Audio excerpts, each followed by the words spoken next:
Bienvenue dans le podcast Oser by Nico. Nico c'est moi, oser c'est mon mantra. Un podcast pour passer à l'action, sortir de sa zone de confort, oser voir grand, oser vibrer. Et si on allait à la rencontre de personnes qui brillent dans leur unicité? Est-ce que t'es prêt? Eh ben écoute, c'est parti.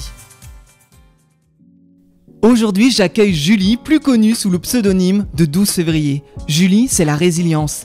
À 16 ans, un accident va bouleverser sa vie. Lors du carnaval de son lycée, son costume prend feu, 3 mois de coma, et Julie se réveille avec une nouvelle image à accepter. Elle est marquée par les flammes sur 40% de son corps. J'avais un suivi psychologique et tout, psychiatrique aussi, j'étais sous antidépresseurs, sous anti-anxiolytiques. Donc j'ai vécu beaucoup de phases très sombres aussi dans cet accident sur l'aspect mental et sur l'aspect physique. Alors comment faire pour se relever, appréhender une nouvelle vie quand on passe par un tel chaos? Avec Julie, on parle d'acceptation de soi. Moi j'ai encore mes complexes, tu vois, mais même au-delà de mon accident, hein. Enfin moi je complexe des fois de mon nez parce qu'il est un peu tordu, enfin tu sais, nos complexes on les a tous. Et c'est juste que l'acceptation, comme je le dis souvent, c'est aussi accepter qu'il y a des trucs que t'acceptes moins ou que t'accepteras jamais. Mais elle nous parle aussi de ces différentes thérapies qui l'ont aidée à évoluer dans sa vie et comment la spiritualité prend une place importante. Je me suis autant relevée de mon accident, c'est qu'il y avait une part de destinée. Si on part un petit peu dans le côté spirituel, c'est que genre mon âme elle était juste là parce qu'elle savait que je pouvais l'incarner, tu vois. Julie, c'est la force et la douceur. Elle nous communique des messages qui font du bien, elle nous donne ses conseils pour s'aligner, passer au-dessus du regard des gens et trouver son propre bonheur. Elle vient nous présenter son livre Chaque jour compte et après cette interview, il est certain que tu profiteras de cette journée pleinement, je te l'assure. Je te souhaite en tout cas un excellent épisode, mais n'oublie pas, juste avant, n'hésite pas à laisser 5 étoiles et un avis sur la plateforme d'écoute. Tu sais, ça soutient réellement ce podcast et tu peux aussi suivre l'Instagram Oser by Nico, tu auras les pépites vidéo de cette interview avec Julie. Bon épisode! Salut Julie! Salut Nico! Comment te sens-tu aujourd'hui? Très bien, un peu dans le speed de la promo de ce livre, mais très très bien. Mais j'ai l'impression, tu cours partout. Ouais, ça court, hein. T'aurais imaginé avoir cette vie-là d'ailleurs? Non, jamais. Des fois, je me demande si c'est ma vie, d'ailleurs. Ah. Tu te sens... C'est une vie épanouissante là que tu vis d'ailleurs au quotidien? Ouais, c'est hyper épanouissant et c'est une vie dans laquelle on s'ennuie pas du tout. Ouais, parce que tu reviens de loin, je l'ai dit en intro, t'as quand même eu cet accident qui a été assez choquant et incroyable et je pense, et c'est même pas je pense, tu le dis, a totalement changé ta vie. Est-ce qu'on peut revenir à ce jour, à cet accident? Est-ce que tu peux me raconter ce qui s'est passé? Ouais, bien sûr. En fait, c'était le carnaval organisé par mon lycée. J'avais fait un costume de mouton avec ma meilleure amie et la journée, elle se passe tout à fait normalement au lycée. C'était un costume qu'on avait fait à la main, tu vois. Et à la fin de la journée, mon costume prend feu en fumant une dernière cigarette avant de remonter chez moi.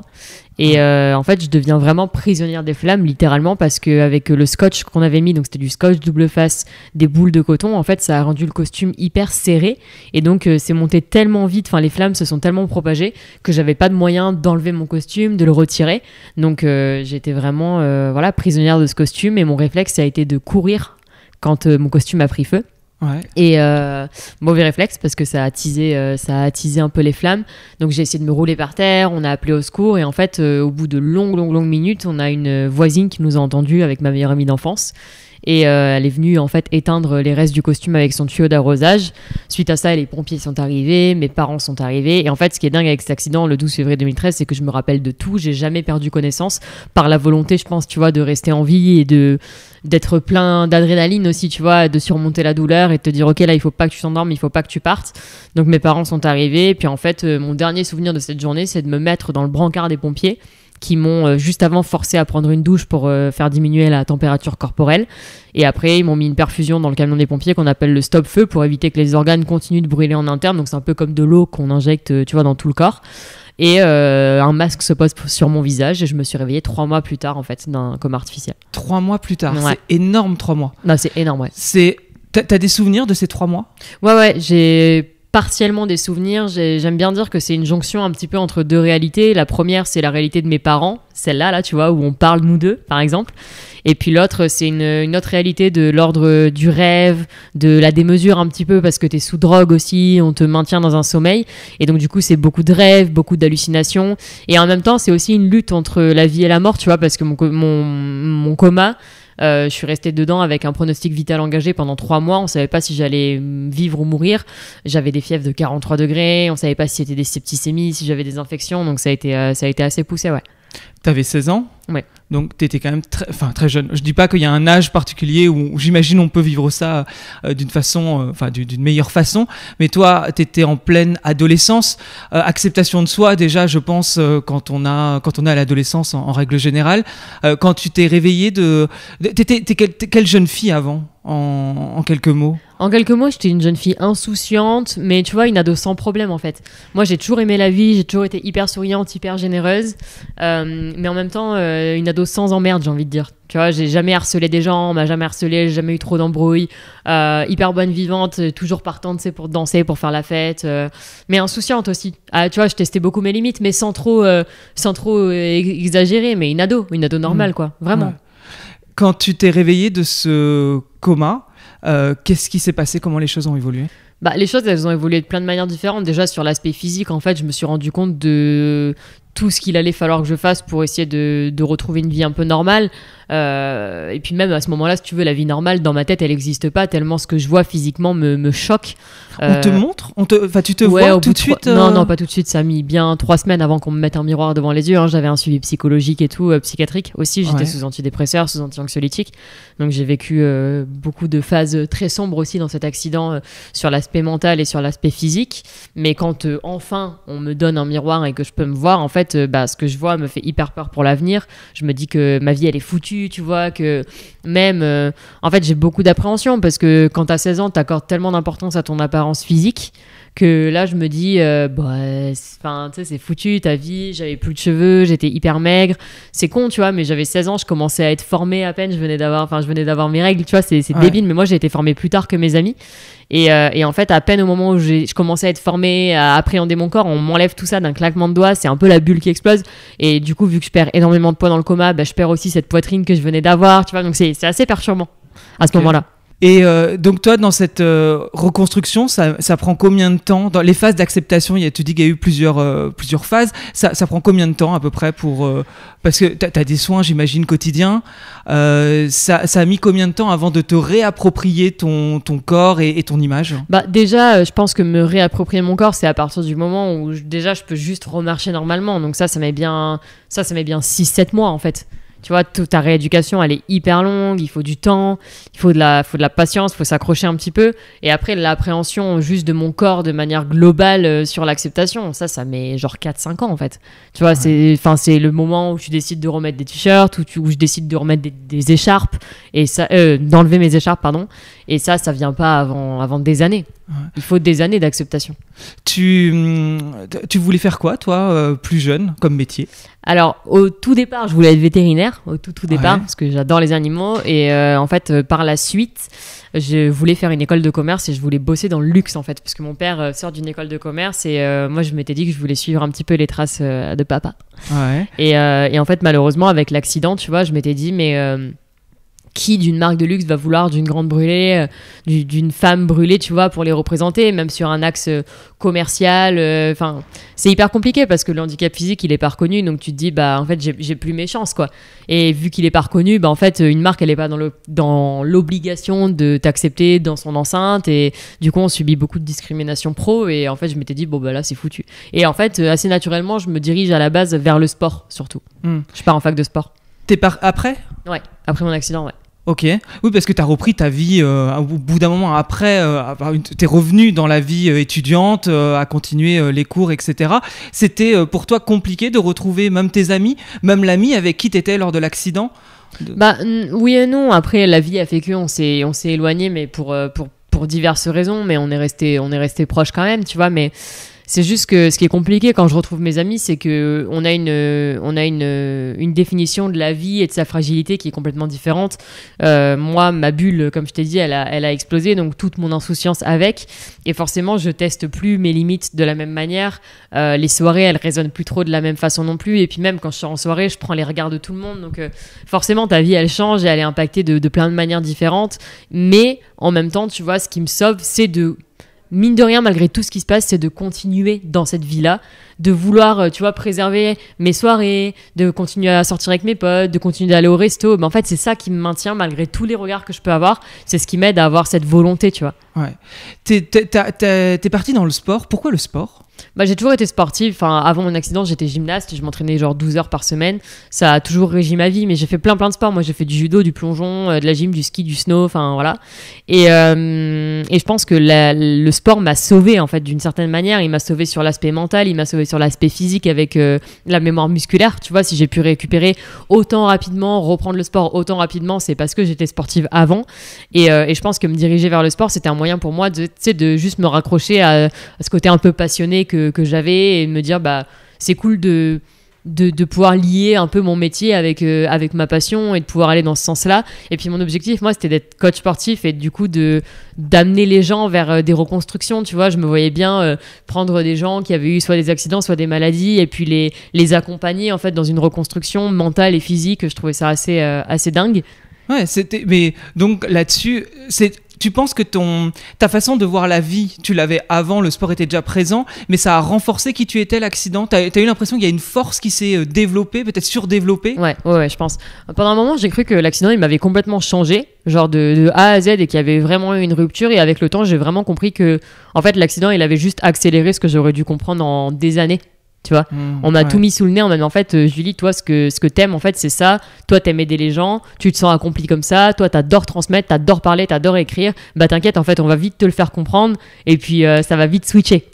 Dans ton livre tu dis que tu savais qu'il y aurait quelque chose dans ta vie, un drame, peut-être pas un drame, je sais plus le mot que tu utilises, mais qui ferait que tu serais connu pour ça. Ouais, j'avais carrément oublié que je l'avais dit dans mon livre. Je sais même plus à quel moment je l'ai dit. C'est marrant ça. Ouais. J'ai eu pas mal de. En fait, c'est assez. Je sais pas trop comment te l'expliquer. Depuis gamine, j'ai eu des indices, j'ai eu des signaux qui m'ont fait comprendre et que je savais au fond de moi qu'un jour, je serais vraiment, je mets des gros guillemets, mais connue ou reconnue pour quelque chose qui aurait une part un petit peu de notoriété. Et je savais pas trop pourquoi, mais tu vois, dans ma tête, j'avais toujours eu l'impression, tu sais, c'est plus qu'un rêve de gamine en mode moi je veux devenir une star ou je veux devenir chanteuse. Moi, j'étais intimement persuadée que je ferais de la télé, que je deviendrais connue, que je parlerais, et que j'aurais une voix. C'est trop bizarre. Mais tu ne savais pas pourquoi? Non, j'en avais aucune idée. Tu crois au destin? Ouais. Et tu penses que ton accident fait partie du destin? Pour moi, si je me suis autant relevée de mon accident, c'est qu'il y avait une part de destinée que si on part un petit peu dans le côté spirituel, c'est que genre mon âme elle était juste là parce qu'elle savait que je pouvais l'incarner, tu vois, que je pouvais genre porter ça et que je pouvais surtout au-delà même de le porter et de m'en relever, je pouvais le transmettre, tu vois. Comment tu t'es retrouvée à aller sur les réseaux? Parce que c'est quelque chose que tu répètes assez souvent, mais tu t'es retrouvée seule où tu n'avais aucun exemple devant toi par rapport justement au Grand Brûlé. C'est ce qui t'a donné envie de donner ta voix justement sur Instagram, quand tu as ouvert ton compte? Ouais, carrément, tu vois, c'est aussi un truc de représentation, de se dire, en fait, cette histoire, il faut peut-être la raconter. Et puis moi, c'était un moyen Moi, c'est une thérapie à la base, tu vois, c'est un moyen de libérer ma voix, c'est un moyen de comprendre ce que les gens pensent de mes cicatrices, parce que je prends 3000 regards dans la rue quand je me balade, tu vois, sur la Côte d'Azur.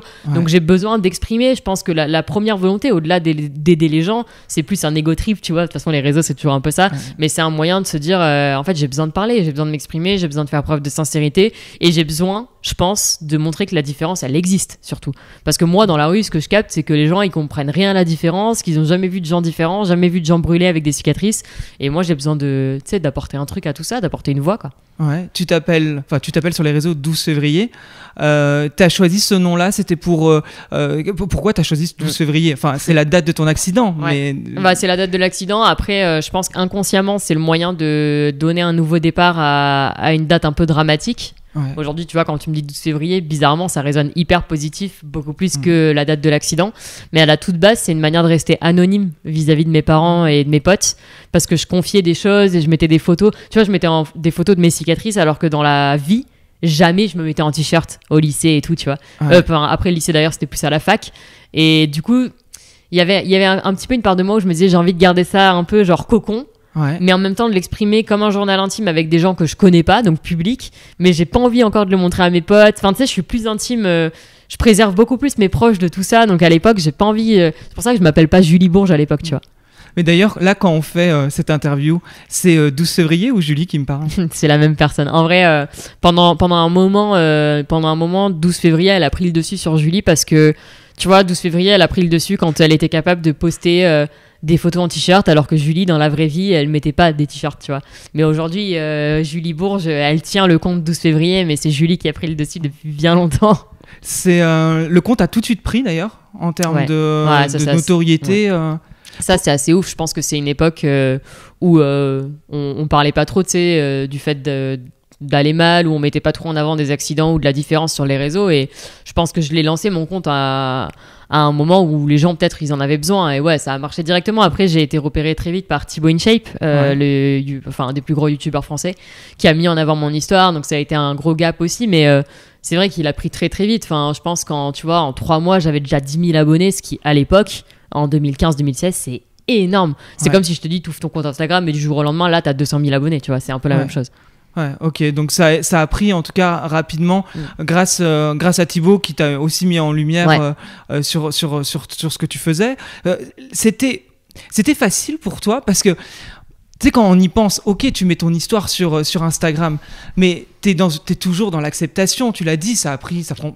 Et est-ce qu'aujourd'hui, tu t'acceptes à 100%? Non, mais enfin, tu vois, moi aujourd'hui, j'accepte beaucoup plus que ce que j'acceptais il y a X années quand j'ai lancé mon compte Instagram. Attention, aujourd'hui, tu vois, je me balade en maillot, je me balade en short, il y a pas de problème. Mais l'acceptation n'est pas une phase constante où t'es au top du top du top, tu vois.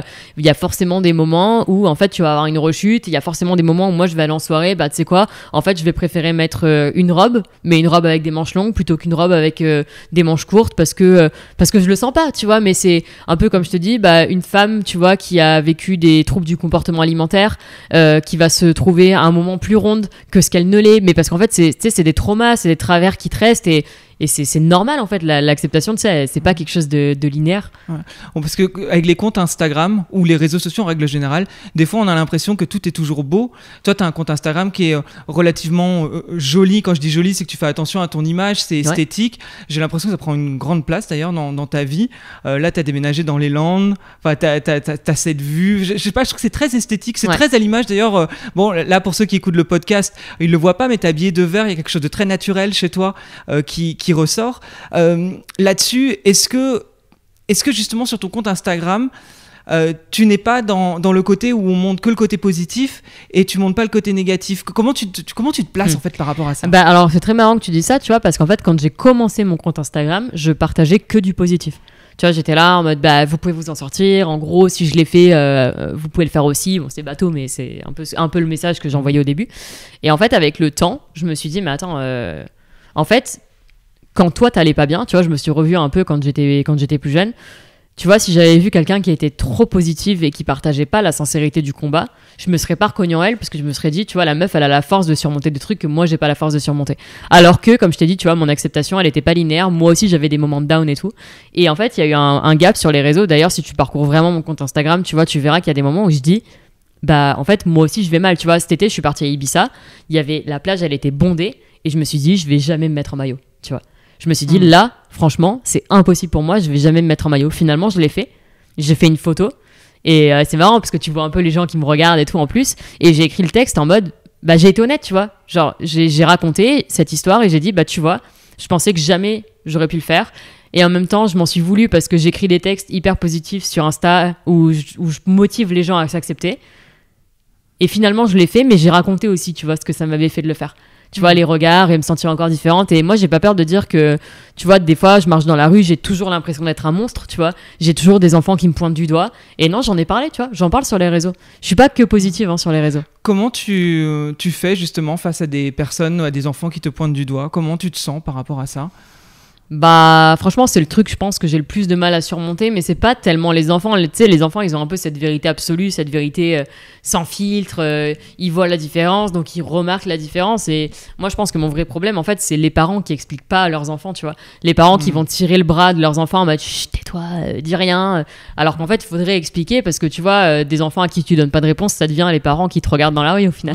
Ouais, tout à fait. Ou même quitte à te poser la question s'ils savent pas mais là, comment y répondre. Non, mais moi, je préfère, aujourd'hui, tu vois, Je dis pas que c'était tout le temps le cas. Quand j'étais plus jeune, quelqu'un qui venait me demander ce qui m'était arrivé, c'était assez perturbant. Aujourd'hui, tu vois, j'ai fait des interviews, des télés. Enfin, aujourd'hui, je parle de ce qui m'est arrivé, même sur les réseaux sociaux. En vrai, je préfère qu'on vienne me demander ce qui m'est arrivé. Je préfère pouvoir l'expliquer plutôt que d'avoir juste un regard ou qu'on pointe du doigt. Mais la différence, elle est pas normalisée encore et c'est compliqué. Ouais. Et dans l'acceptation, aujourd'hui, donc tu sens t'accepter relativement bien au quotidien. T'as plus de complexe, hein? Non, je pense qu'on a toujours des complexes. L'humain est complexe déjà, tu vois. Ouais. L'humain est complexe. Je pense que des complexes, on en a tous. C'est juste que moi, j'ai encore mes complexes, tu vois. Mais même au-delà de mon accident, hein. Enfin, moi, je complexe des fois de mon nez parce qu'il est un peu tordu. Enfin, tu sais, nos complexes, on les a tous. Et c'est juste que l'acceptation, comme je le dis souvent, c'est aussi accepter qu'il y a des trucs que t'acceptes moins ou que t'accepteras jamais. Moi, j'ai aucun problème avec la chirurgie esthétique, par exemple, tu vois. Ouais. Genre, en vrai, quelqu'un complexe, tu vas te refaire faire le nez, mais en fait, vas-y, si toi, ça te permet d'être mieux avec toi, tant que tu tombes pas dans des extrêmes, tant que tu cherches pas à ressembler à un filtre Insta, tu vois, genre quelque chose d'irréel. Si toi, tu te sens mieux avec ça, vas-y, go, en fait. Go. Et c'est peut-être aussi dans les années qui passent qu'on est dans l'acceptation, tu vois. Totalement. Moi, je te dis ça, je te partage quelque chose, c'est que j'ai eu beaucoup d'acné à l'adolescence, ce qui a été très compliqué à vivre, et mes débuts vingtaine, quand je faisais des dates, je choisissais toujours l'endroit où j'allais, où je le faisais chez moi pour régler la lumière. Ah ouais. Tu vois, pour toujours. Ce qui peut paraître hyper anodin comme ça, mais qui, dans mon quotidien, était assez chiant parce que je ne pouvais pas aller. Si on me proposait un bar, je refusais. Et j'allais choisir la table dans un bar. Ça me donne des frissons, c'est ouf. Ouais. Et c'est quelque chose. Alors, je suis. Bon, maintenant les années passent, la trentaine, on s'habitue, mais c'est des choses comme ça, j'ai l'impression, peu importe finalement nos traumas ou nos complexes, c'est à partir du moment où je trouve où ça dirige notre vie, c'est là où ça devient un problème. Et tu dirais pas que des fois, tu vois, justement, parce que c'est des trucs qui restent hyper traumatiques de choisir tes restos et tout, est-ce que des fois tu replonges là-dedans un petit peu ? Oui. Tu vois, c'est un peu la question que tu m'as posée. Et en fait, c'est pour ça que je te dis, tu vois, l'acceptation, elle est pas linéaire. Ouais. Tu vois, en fait, il y a des fois, t'as beau avoir l'impression de surmonter le truc, des fois, il y a un instant, une lumière trop forte, un truc qui va te faire replonger et tu te dis, bon, ok, c'est comme ça. Et puis, ça veut pas dire que tout ce que t'as fait avant pour l'accepter est effacé d'un coup. Et tu le mets dans ton livre d'ailleurs, pourquoi les néons dans les magasins sont si moches quand on fait des essayages d'événements. C'est clair, c'est horrible. Je trouve que moi c'est pareil, ça met pas en valeur ma peau, et donc dès que j'essaye un truc, je trouve que ça me va pas. Horrible. Tu vois, donc c'est là que c'est drôle aussi de se dire que qu'on soit un mec ou une fille, finalement on peut avoir les mêmes problématiques dans les cabines d'essayage. Totalement. En soi. Pourquoi t'as voulu écrire ce livre justement, qui est un livre, c'est fou parce que en le parcourant, ce livre, il y a de tout. Je me demande d'ailleurs, qu'est-ce que tu as lu comme bouquin ? Quels sont tes bouquins de référence ? Parce qu'il y a des choses où je me dis, tu n'as pas été les chercher par hasard. J'en ai beaucoup. Là, je pense à Raphaël Giordano. Ouais. Ta deuxième vie commence là quand tu te rends compte que t'en as qu'une. Ouais. Je pense à Gary Chapman, tu vois, les langages de l'amour là, les 5 langages de l'amour, l'alchimiste de Paulo Coelho. J'ai un peu des rêves comme ça, tu vois. Après, comme tout le monde, hein, les accords Toltec. J'ai beaucoup lu, mais après, tu vois, moi, j'ai été baignée aussi dans de la fiction, dans Harry Potter, dans beaucoup de sagas, tu vois. Mais j'ai beaucoup dévoré de sagas, de Pirates des Caraïbes. Enfin, j'aime beaucoup. J'ai beaucoup d'univers en fait, tu vois. Ouais. J'ai beaucoup d'univers. Après, franchement, ce livre, il vient de tous ces univers différents et de surtout ce dont moi j'ai eu besoin pour m'en sortir. Beaucoup de questions d'introspection aussi, en vrai. C'est-à-dire que tout ce que tu dis dans ton livre, c'est des choses que tu as potentiellement essayées ? Justement, les questions que tu poses Ouais. Toutes les questions, j'y ai répondu. Ouais. Toutes les questions, j'y ai répondu ou j'essaie d'y répondre, pardon. Ou alors, c'est des questions que je me pose au quotidien. Ouais. Il y en a quelques-unes, j'étais curieux d'avoir tes réponses. Ouais, vas-y. Je me suis dit, tiens, qu'est-ce que tu répondrais ? Les 2 personnes que tu admires. La première, après, évidemment, il y a ma mère et tout, forcément, donc voilà, donc ça c'est la base. Mais après, par contre, deuxième réponse de sûr, Winnie Harlow.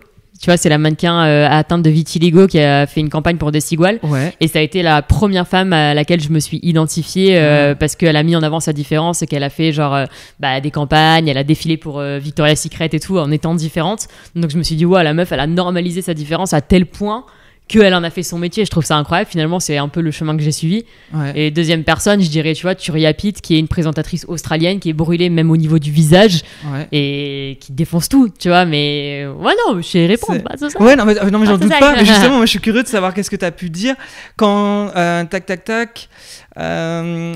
Si tu avais plus de temps, tu ferais quoi? Ouais. En fait, j'ai envie de dire que bon, je surferais plus, ça c'est sûr, tu vois. Ouais. En fait, je profiterais un peu plus de ma région, tu vois. J'allais dire si j'avais plus de temps, je voyagerais plus. Mhm. Je pense que je prendrais un peu plus le temps, tu sais, de prendre de tout ce que je fais de mon travail, des fruits de mon travail pour profiter un peu plus, tu vois. Mais je sais que ça viendra. En fait, tu sais, je sais que c'est des phases et je sais que là, je suis dans une phase où, bah, du coup, tu vois, on parle du livre, je fais beaucoup de promos, je bouge énormément, mais j'ai aussi besoin des moments où je profite de tout le travail que j'ai fait. Et si j'avais plus de temps, du coup, forcément, c'est ce que je ferais. Ouais. Mais ça va venir, ça. Cet été, le soleil, les barbecues, on connaît. Imagine que le plus grand réalisateur de tous les temps veut créer un film sur toi. Qui jouerait ton rôle? Qui jouerait mon rôle, c'est très très dur. Parce que, Ouais, en fait, je trouve que c'est une question compliquée. celle-là, elle est chaude. Parce qu'en fait, la vérité, c'est que j'ai déjà été approchée pour qu'on fasse un film de mon histoire par un Ouais. producteur. Et en fait, là, je me suis dit, dans quelle mesure je lâche mon rôle et je le donne à quelqu'un, tu vois. Ouais. C'est hyper dur. Mais là, comme ça, et parce que c'est une amie à moi, je pense à Camille Lou. D'accord. Oui. Voilà. Qui est pas chanteuse? Qui est chanteuse, mais qui est Qui est vraiment chanteuse et actrice. Elle actrice. fait, Là, elle ouais. a fait tu sais, le bazar de la charité, les combattantes Ouais. et tout. Et là, elle va bosser avec Netflix, notamment sur une série. Et parce que c'est une pote, je me dis, est-ce qu'elle saurait pas, tu vois, interpréter le rôle un peu mieux pourquoi pas. Une autre question que tu poses dans ton livre, de quoi est-ce que tu n'oses pas parler? Alors moi, pour le coup, et j'y réponds d'ailleurs à cette question, il y a très peu de sujets dont j'ose Ouais. pas parler. J'ai très peu de tabous, tu vois. Je pense que ma différence ayant été un tabou, tu vois, dans plein d'axes de ma vie, aujourd'hui, il y a très peu de choses dont j'ose pas parler et en fait, j'y vais, tu vois. Et s'il y a des choses dont j'ose pas parler, par exemple, tu vois, je sais pas, la politique, par exemple, tu vois. Moi, je suis pas... Enfin, je m'intéresse un peu comme tout le monde à la politique, mais c'est pas le truc duquel je me passionne. Par contre, je vais écouter beaucoup. Vu que c'est un sujet, tu sais, sur lequel je prendrai pas vraiment la parole, bah du coup, je vais beaucoup me renseigner, tu vois, et j'aime bien me nourrir des trucs que je connais pas vraiment. Ok. Voilà. Ok. Tu parlais tout à l'heure des quatre accords Toltec et il y a on va dire une anecdote que tu racontes où justement il y a l'un des accords que tu n'avais pas forcément mis en pratique, c'est celui de ne pas faire de suppositions. Ouais. C'est la fois où tu étais dans un restaurant. Est-ce que tu peux raconter cette anecdote parce que elle m'avait moi j'ai trouvé dingue en fait quand tu as Bah, raconté ça. En fait, c'est vraiment ça. Et en fait, c'est juste que j'ai laissé le regard des gens. Toute ma vie, j'en ai fait des suppositions, et même encore aujourd'hui, attention, tu vois. C'est juste que là, ça va mieux avec le temps, mais j'ai laissé vraiment le regard des gens impacter ma vie en faisant des suppositions et en imaginant ce qu'ils pouvaient penser de mes cicatrices. Et en fait, là, bah, j'étais à la table d'un resto et je pense que, tu vois, c'était un peu la goutte d'eau de la journée. J'ai un mec qui me regarde, genre, vraiment de manière hyper insistante et bah, pleine d'impulsivité. Je me lève et je vais lui dire, bon, bah. Enfin, en fait, si vous avez une question, posez-la moi, mais c'est juste que là, c'est hyper prenant et enfin, c'est gênant. En fait, c'est gênant. Donc, je sais que je suis différente, mais allez-y, quoi. Voilà, demandez-moi ce qui m'est arrivé. Et en fait, il reconnecte vraiment avec la réalité. Tu sais, il était vraiment dans ses pensées. Et il me dit, ouais, là, là, pardon, mademoiselle, je suis désolée, mais en fait, j'ai ma nièce qui est à l'hôpital et elle est dans le coma, elle est brûlée. Et je me demandais si un jour elle se réveille, si à son réveil, elle serait aussi jolie que vous. Ouais, ça c'est. Bah en fait c'est la claque de ma vie, tu Ouais. vois. C'est cet homme, je pense qu'il a vraiment été mis là sur mon chemin pour me dire tout ce que tu penses pouvoir interpréter du regard des gens et d'autant plus du regard des gens que tu connais pas, c'est faux. C'est faux. Ça peut être biaisé.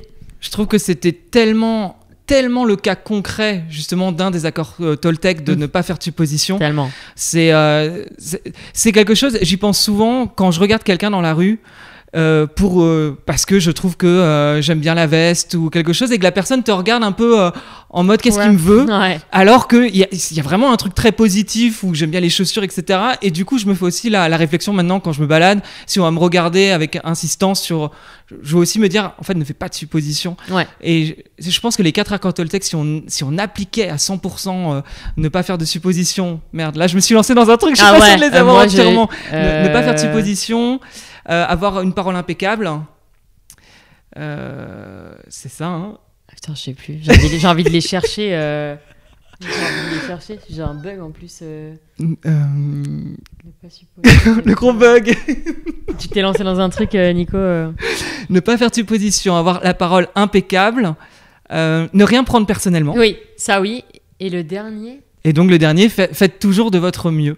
Ce qui est aussi, je trouve, très important, Totalement. je pense, dans la vie, à justement essayer de faire toujours les choses avec trop de pression. Tu te mets trop de pression, toi, au quotidien. Justement, avec peut-être tout ce que tu as construit, où aujourd'hui, tu as une image publique, tu te mets une pression que tu n'avais peut-être pas avant. Oui, bien sûr. Bien sûr, mais du coup, j'essaie aussi de m'en défaire, tu vois, parce que t'as toujours cette notion, je pense, avec l'accident, où tu te dis, attends, meuf, en fait, t'as assez souffert, tu vois, dans ta vie, t'as assez souffert, t'as assez surmonté pour, justement, en fait, ne pas en faire une affaire personnelle quand les gens, ils t'envoient un peu de hate, là, sur les réseaux, même si j'en ai pas beaucoup, tu vois, mais des gens qui vont pas être forcément d'accord avec toi.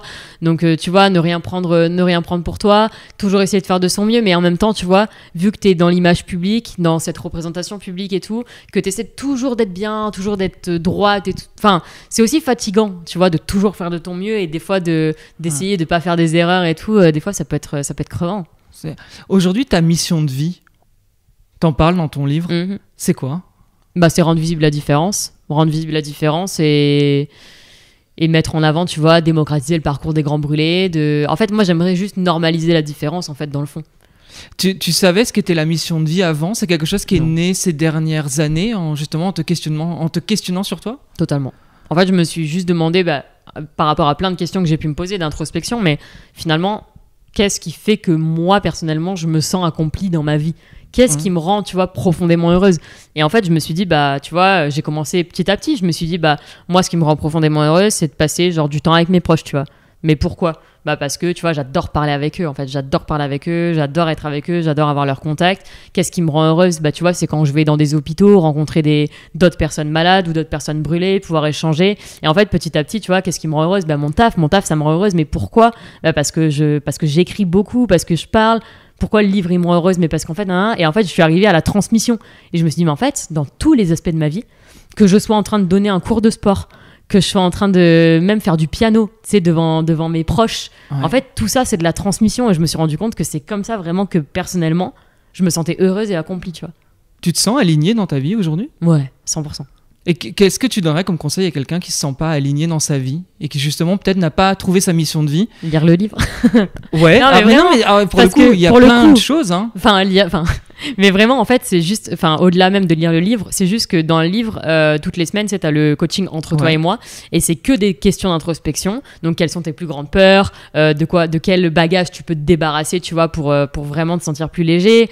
Je sais pas, quelles sont les personnes à qui tu penses le matin en te réveillant. Et en fait, c'est plein de petites questions, tu sais, qui te font vraiment tellement cogiter que tu vas aller chercher au plus profond de toi-même et avoir des vrais questionnements sur ta vie. Et je trouve ça hyper important de travailler sur soi, de se remettre en question, d'essayer de comprendre. Et en fait, tu vois, je me sens alignée là maintenant, mais peut-être que demain je le serai pas et qu'il faudra que je retravaille et que je me repose certaines questions pour l'être de nouveau. T'as eu besoin d'être accompagnée par une thérapeute ou un thérapeute d'ailleurs ? Moi personnellement, je l'ai été à l'hôpital quand j'avais 16 ans. J'ai eu un suivi psychiatrique et un suivi psychologique. Mais en sortant de l'hôpital, j'ai fait le choix de plus être suivie parce que j'ai trouvé mes thérapies ailleurs en fait. Et c'est toutes les thérapies d'ailleurs qu'on retrouve dans Chaque Jour Compte. Tu vas retrouver des thérapies par le sport, par l'écrit, par le fait de dessiner. Tu vois, moi j'ai un esprit très créatif aussi.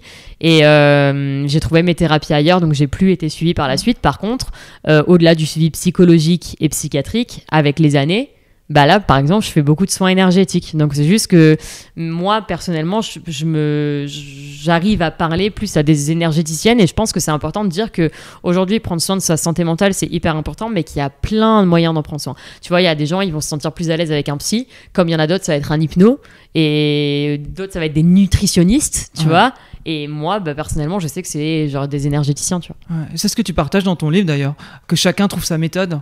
Il y a vraiment ce côté où tu ouvres sur... En fait, on est tous différents, donc on a tous des besoins différents. On peut tous s'en sortir, mais pas par les mêmes moyens, tu vois. C'est pas parce qu'on te dit, attends, moi j'ai fait une séance psy de l'autre monde, ça a trop bien marché, toi tu vas essayer, tu vas dire, pas du tout, quoi. Ça a pas marché pour moi, et en fait, t'as toujours un moyen de t'en sortir, mais c'est pas forcément le même que ton voisin, quoi. Tu en parlais, t'as dit le mot tout à l'heure de spiritualité et t'en parles dans ton livre. Aujourd'hui, elle prend quelle place, la spiritualité, dans ton quotidien ? Beaucoup de place, pour le coup. Est-ce que tu te tires les oracles, pour le coup ? Ouais. Ça t'apporte quoi ? Mais je sais pas, je pense que ça vibre en moi en fait. Je suis incapable de t'expliquer ce que ça m'apporte, mais c'est juste que je me sens vraiment alignée. Je me sens vraiment alignée avec certains messages que je peux avoir et certaines visions. Enfin, il y a beaucoup de choses autour de moi. Ça serait compliqué d'en parler. Peut-être, je sais pas comment sont les gens si réceptifs à la spiritualité ou pas, tu vois, mais tu vois, j'ai eu des signaux, comme je t'ai dit, tu vois, depuis toute petite, comme quoi ça allait m'arriver. Et j'ai toujours été un petit peu accompagnée de plein de manières, plein d'axes différents sur la spiritualité. Donc aujourd'hui, elle a vraiment un axe très puissant dans ma vie. Elle prend de la place, autant sur l'astrologie que la numérologie. Et je m'intéresse aussi à beaucoup de choses, tu vois. Mais tout ça, je pense que c'est aussi un moyen, tu vois, si on met le côté spirituel de côté, pour les gens plus terre à terre, c'est peut-être un moyen aussi de me rassurer quant à ce qui m'est arrivé, tu vois, genre justement la destinée, un message de l'univers, ton âme qui s'incarne dans ce corps-là juste parce qu'elle peut surmonter certaines choses, je te l'ai dit tout à l'heure. Ouais. C'est un moyen, tu vois, des fois de te rattacher à quelque chose et te dire ok, c'est pas arrivé pour rien et c'est genre means to happen, tu vois, genre ça se passe comme ça et ok. La spiritualité, n'est-ce pas aussi trouver du sens aussi dans sa vie, hein. Exactement. C'est ça. C'est vrai que des fois, moi je trouve étonnant les gens qui ont tendance à dire que la spiritualité c'est forcément perché. Bon, tu peux tu vas te tirer les cartes avec un oracle, hein, t'es pas en train d'être Madame Mirma non plus, tu vois, c'est quelque chose qui t'est personnel en plus. Mais la spiritualité, c'est être aussi bien ancré dans sa réalité que être bien avec tout l'invisible qui nous entoure. Tu vois, moi je pense qu'on est tous un peu spirituels en fait dans le fond.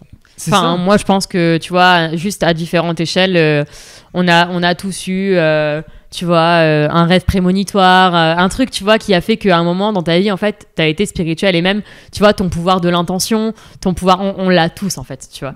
On l'a tous quand, tu vois, on te dit, ce soir, il y a une soirée et que tu sens que tu dois pas y aller. C'est de la spiritualité, en fait, hein. Enfin, c'est ton toi qui te parle et du coup, c'est beaucoup plus profond que ta conscience mais bon. Tu sais, juste pareil, il y a un truc très drôle qui m'arrive tout à l'heure, je suis dans la rue, je rentre chez moi, j'ai une femme qui passe, qui me tape sur l'épaule, elle m'arrête et elle me dit, on se connaît, elle me dit, t'es de Morlaix, on était au collège ensemble. Je la regarde et donc, moi je la reconnais pas, hein, je sais pas qui c'est, elle me donne son prénom et puis mon collège à Morlaix, au fin fond de la Bretagne, il y en a pas 10 000, on papote un peu, moi je sens qu'il y a un truc qui est bizarre.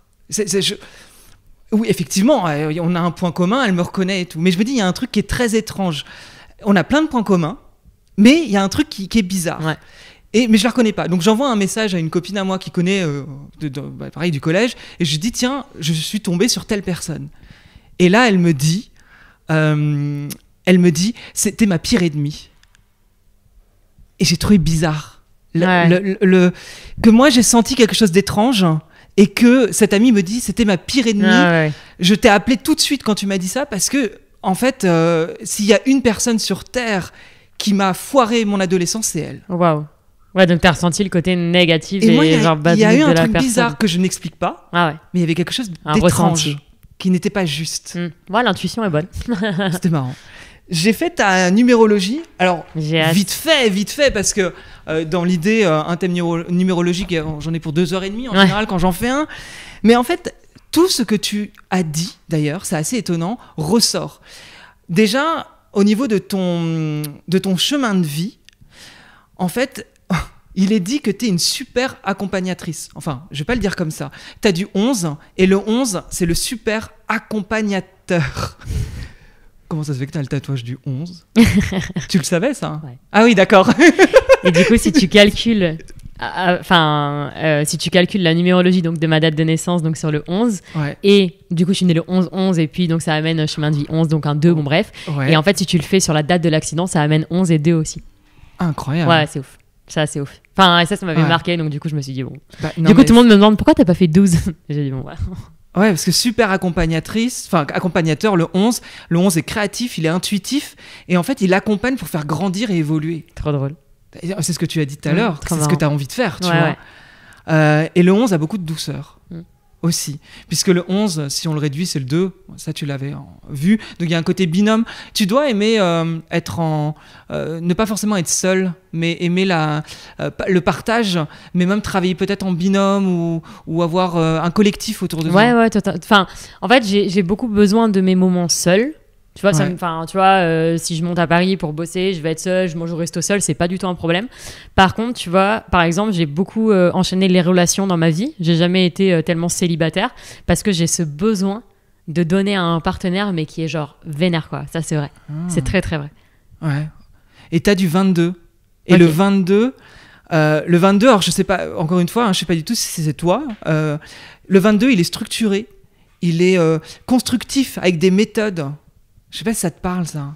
Ouais, je vais être... alors, c'est marrant parce que je vais être plutôt déstructurée sur plein d'aspects de ma vie. Ouais. Mais par contre, quand je veux quelque chose, je vais être très, très structurée, quoi. Ouais. Ouais. Super bâtisseur, créateur, artiste, c'est ce qui revient aussi. Magnétique. Le 22 et le 11, ce sont des maîtres nombres. Et en fait, ils ont une énergie. En fait, il y a 3 maîtres nombres, 11, 22 et 33.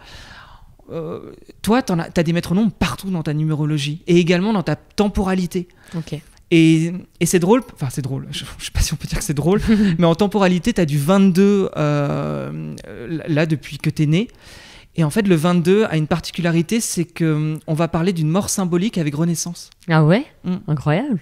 Quand j'ai vu ça, je me suis dit, waouh! Ouais, J'ai trouvé et ça étonnant. pourrait expliquer que c'est pour ça que je le sais aussi depuis que je suis petite, tu vois. Ouais. Que j'ai senti la renaissance, du coup, depuis que je suis petite, quoi. Ça, c'est assez fort. Et jusqu'à tes 35 ans, il y a une question d'harmonie qui est très importante pour toi. Ok. Après, le sens prendra encore plus le pas sur ce que tu fais. C'était assez Je assez pense qu'il va y marrant, avoir un espèce de switch, du coup, à mes 35 ans. potentiellement. Ouais. Encore une fois, la numérologie n'est pas c'est un art chouette. divinatoire, mais ça peut t'amener à sentir les énergies Carrément. différemment. Ouais. Mais c'est vrai qu'avec du 11 et du 22, il y a quelque chose où tu es vraiment... En tout cas, le 11 t'amène à être super accompagnatrice et le 22 à être super bâtisseuse. Donc, bâtir et accompagner. Mhm. Et j'ai le sentiment que c'est ce que tu fais. en Ouais, fait. c'est un peu ça. Et puis j'adore accompagner tout en ayant ma sécurité à côté, tu vois. Pour moi, si tu me parles de bâtir, tu sais, j'ai l'impression que c'est une notion un peu de sécurité structurée, parce que les réseaux peuvent être hyper éphémères, tu vois. Le travail aussi, c'est un métier d'image, donc ton image, tu vois, elle peut changer. Et puis les gens, ils peuvent se désolidariser aussi de ton image, etc. Et donc pour moi, tu vois, le côté bâtisseur, tu sais, j'ai l'impression que c'est genre je sécurise, tu vois. Je structure, je monte doucement. Et c'est vrai que c'est ça. C'est vrai. Sachant que, par exemple, avec le 22, la problématique, ça peut être les blocages, être bloqué par les peurs. Ouais. Ça peut être ça. Et le 11, c'est les doutes qui prennent le dessus. Ouais, ça totalement. C'est, Je cogite un peu trop, si tu veux tout savoir. souvent, ce qui est conseillé pour ces deux nombres, c'est d'y aller pas à pas. Que le pas à chaque pas, jour compte, non?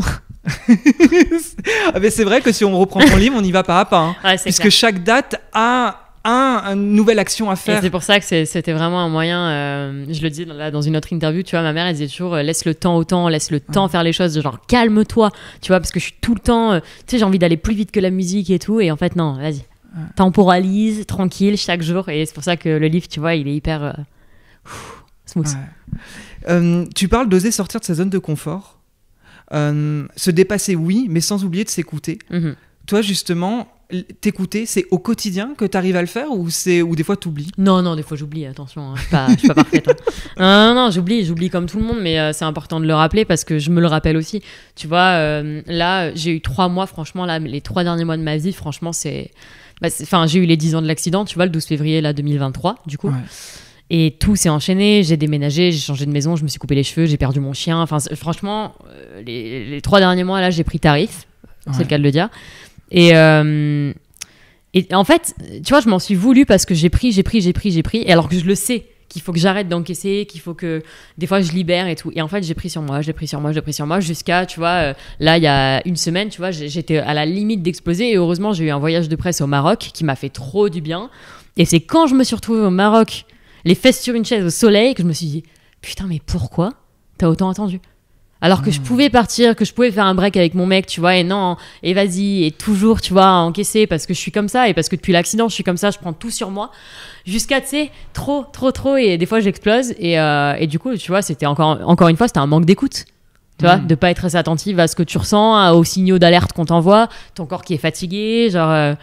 Et voilà, et je m'en suis voulu, tu vois, de me dire, meuf, t'écris des textes et tout, et genre, t'es pas capable de respecter ce que t'écris.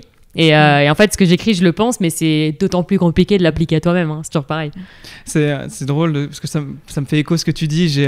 Ces derniers temps, pareil, je fais beaucoup de choses, en tout cas, dans mes activités, à y voir même un peu trop de flou. À force de faire, je vois plus clair. Et du coup, je me suis dit, dans 3 semaines, je pars en Inde et je vais dans un ashram. Et je vais juste couper, parce que j'ai l'impression que dans la vie dans laquelle on veut tout le temps, enfin c'est moi qui parle là, mais c'est cette idée d'aller tout le temps plus vite, d'avoir toujours plus, et d'oublier de s'écouter. C'est peut-être pour ça que j'ai relevé ta phrase aussi, c'est qu'elle me parle indirectement. Je pense que ceux qui se sentent concernés, en tout cas, la comprendront. Totalement. J'ai une question qui n'est pas de moi, c'est la question de Tata Jacqueline. C'est la question de Tata Jacqueline. Tata Jacqueline, si tu veux, c'est la tata. Bon, elle est pas très réseau. Tu vois, quand je lui ai dit, ah bah tiens, il y a 12 février, Julie qui vient, oui, elle a regardé et tout. Et puis elle me dit, mais est-ce que c'est pas plus simple de s'accepter quand on a plus de 700 000 followers qu'une personne qui est en plein dans j'ai eu un accident et j'ai 4 abonnés sur Insta et j'ai pas l'amour des gens. Et elle se posait la question, est-ce qu'il n'y a pas plus de simplicité quand on est médiatiquement exposé et qu'on reçoit du soutien d'une communauté? Alors, Tata Jacqueline, je n'ai pas toujours eu 700 000 abonnés, premièrement. Donc du coup j'ai expérimenté les deux et j'ai quand même réussi, tu vois, sans les réseaux, à m'accepter à un moment de ma vie, parce que tu vois, j'ai retrouvé l'amour, j'avais pas de réseaux sociaux, donc je me suis rattachée à ce que j'aimais dans la vie, tu vois. Mais mes premiers trucs, ça a été de me rattacher au sport, de briller aussi, tu vois, au-delà de mon enveloppe physique, de briller ailleurs, donc dans le sport, dans le fitness, de trouver d'autres choses qui me faisaient briller, dans lesquelles je m'accomplissais, et donc je me suis un petit peu retrouvée comme ça. Maintenant, Tata Jacqueline, c'est sûr que quand t'as 700 000 abonnés, en fait, c'est juste que quand les gens me regardent dans la rue aujourd'hui, parce que ma différence, je l'ai encore et je l'aurai toute ma vie, tu vois, je resterai brûlée toute ma vie. Aujourd'hui, quand on me regarde dans la rue, je sais pas si on me regarde parce qu'on m'a reconnue ou parce que je suis brûlée. Et ça, c'est ma plus grande chance, pour de vrai. Parce que ça m'aide à surmonter énormément de regards et que je vis ma différence complètement autrement. Donc, c'est pas tant la validation des gens, parce que il y a un an, avant les 10 ans de l'accident, parce que j'ai énormément travaillé là-dessus, là, avec mon énergéticienne, justement. Il y a quelques mois, je t'aurais dit que la validation des gens, elle me guérit, elle me motive, et que bien sûr, elle m'aide à m'accepter. Et aujourd'hui, parce que j'ai beaucoup travaillé dessus, j'ai détaché en fait la validation des gens de ce que je suis, parce qu'en fait, on contrôle pas les statistiques sur les réseaux sociaux. Du jour au lendemain, ça peut tomber, et j'ai pas envie que si ça retombe, même si ça retombe jamais, tu vois, mais genre si demain ça retombe, admettons, j'ai pas envie que ça impacte tout mon combat. Donc j'apprends à détacher la validation des gens de ce que je suis aussi, parce qu'on peut pas se faire aimer de tout le monde dans tous les cas. Tout à fait. Voilà. Et qu'est-ce que t'as osé de plus grand? T'as osé, mais qu'as-tu vraiment osé de plus grand? Franchement, ce que j'ai osé de plus grand, c'est juste, tu vois, genre sortir aujourd'hui dans la rue en robe, par exemple. Pour moi, c'est ça que j'ose de plus grand, en fait. C'est, tu sais, continuer ma vie comme si elle était normale, alors qu'elle ne le sera plus jamais, et que depuis l'accident, elle l'est plus. Tu vois, moi, ce que j'ai fait de plus grand, c'est de continuer de vivre, de continuer de sortir, de oser remettre des shorts, de enlever mon écharpe autour du cou et de me dire, hey, fuck off, tu vois. Vas-y, j'y vais, parce que de toute façon, les gens, ils te regarderont toujours, et vas-y, je peux pas vivre pour les gens, j'ai assez souffert. Ça, c'est ce que j'ai fait de plus grand, je pense. Ce que je fais encore de plus grand. Et c'est quoi ta vision pour le futur? C'est qu'est-ce que tu veux? Tu sais où tu voudrais être dans 10 ans? Non, je sais pas. C'est ce que j'ai répondu il y a X temps là, mais dans 10 ans, je sais que je serai heureuse et ça me va très bien déjà. Oh, c'est beau. Voilà. Non, mais en fait, c'est beau, vraiment, je te jure. Est-ce que le bonheur n'est pas finalement une finalité, peu importe ce qu'on fait, voilà, en fait. tu vois, peu importe, mais je sais aujourd'hui pourquoi je te dis ça, parce que j'ai 1000 projets dans la tête, tu vois, mais au final, que j'ouvre un truc, que je monte une marque d'un truc, parce que j'ai plein d'idées, tu vois. Au final, je sais que tant que je serai alignée avec les valeurs de ce que mon accident et la vie m'a apprise, en fait, dans le fond, quoi qu'il se passe, que je sois encore avec mon chéri, que je déménage, que je refasse un truc, peu importe, bah je sais que dans le fond, tous mes choix seront alignés à ce que je suis, donc je serai heureuse. Et pour moi, c'est la meilleure finalité, tu vois. Je sais pas où te dire où je serai dans 10 ans, mais je sais que je serai bien. Donc voilà. Merci beaucoup. Merci. En tout cas, d'avoir été là pour le coup et de nous avoir partagé Avec ton plaisir. histoire. On peut te retrouver sur Instagram. Oui. Il y a tous les liens dans la description. Ton livre, pour toute personne qui veulent donc trouver l'alignement. Ouais. Eh ben, ils peuvent lire ton livre. Franchement, c'est un bon début. Et je le dis sincèrement parce que pour adorer les livres d'introspection, Ouais. de développement personnel, il y a énormément Ouais. de choses que j'ai trouvées dedans Trop bien. qu'on peut trouver ailleurs. Et pour le coup, je sais que ça fonctionne, que Ouais. c'est pas trouvé par hasard. Et je m'étais dit, franchement, t'as forcément travaillé sur toi pour Ah oui. écrire ce livre. Ah ouais, non, mais c'est sûr. C'est C'est un évident. peu 10 ans de thérapie là. Ce qui est assez marrant tu vois, avec ce livre, c'est que là maintenant, si je devais l'écrire, bah, je l'écrirais déjà plus du tout pareil. Ouais. Mais c'est vraiment le condensé de ces 10 dernières années et c'était un moyen de le marquer sur le papier aussi. Voilà, c'est les livres des 10 ans, ils sont là. Et puis le prochain livre, ça sera très certainement une autobiographie bien rodée, tu vois, dans X années, peut-être avec 35 ans. Peut-être c'est Ouais. de ça que tu parlais, on sait pas. Qui sait Mais en tout cas, voilà, il est là et je suis contente que cet objet existe et je pense qu'il peut faire du bien. Ouais. Et donc, pour tous ceux qui nous écoutent, vous savez où le trouver, c'est dans la description. De toute façon, chaque jour compte. Hein, s'ils veulent aller le chercher directement, Ouais, qu'il est à la il est Fnac, partout, il est partout. Donc, voilà. Merci beaucoup. À très bientôt. Ouais. Salut. Julie. Merci d'avoir écouté cet épisode jusqu'au bout. J'espère clairement que tu as apprécié cet échange aussi bien que j'ai eu de plaisir à enregistrer cet épisode avec Julie. Tu sais, il y a mon portable qui sonne. Tu sais que du coup, j'en perds le fil. Tu peux laisser 5 étoiles sur Apple Podcast. Enfin, Apple Podcast et Spotify d'ailleurs, et un commentaire. C'est vraiment ce qui fait évoluer et ce qui permet en fait au podcast d'être le plus vu. Et en fait, plus je suis vu, plus j'ai d'écoute, plus ça me permet d'avoir une notoriété qui me permet d'avoir des personnes de plus en plus inspirantes. Et ça, c'est vraiment quelque chose qui te prend 2 minutes mais qui compte énormément pour moi. Je lis tous les messages, je regarde tous les avis et vraiment, je t'assure que ça aide ce podcast qui est complètement gratuit. Donc, n'hésite pas à prendre 30 secondes de ton temps. Franchement, ça serait vraiment canon. Et tu peux aussi suivre l'Instagram Oser by Nico. Tu as les pépites de cette interview, mais ça, j'imagine que tu le sais déjà. Bon, bah écoute, en tout cas, voilà, cet échange avec Julie était vraiment top. Tu vois, c'est moi quand je fais ces échanges là avec les gens, c'est aussi, tu vois, avec Julie, on a parlé d'acceptation de soi, et quand je fais ces interviews, ben c'est également de moi que je parle entre guillemets. Évidemment, puisque j'ai mes propres problématiques, j'ai mes propres complexes, et du coup, ben, j'espère que ça te parle autant que moi ça m'a parlé. Et puis on va faire une pétition. Allez, vas-y, envoie-moi un message sur Instagram si tu veux qu'on fasse une pétition pour changer les lumières dans les cabines d'essayage des magasins, puisque cette lumière de néon est absolument dégueulasse et nous met pas en valeur. Bon, allez, je te souhaite une bonne journée et je te dis à très bientôt pour un nouvel épisode. Salut.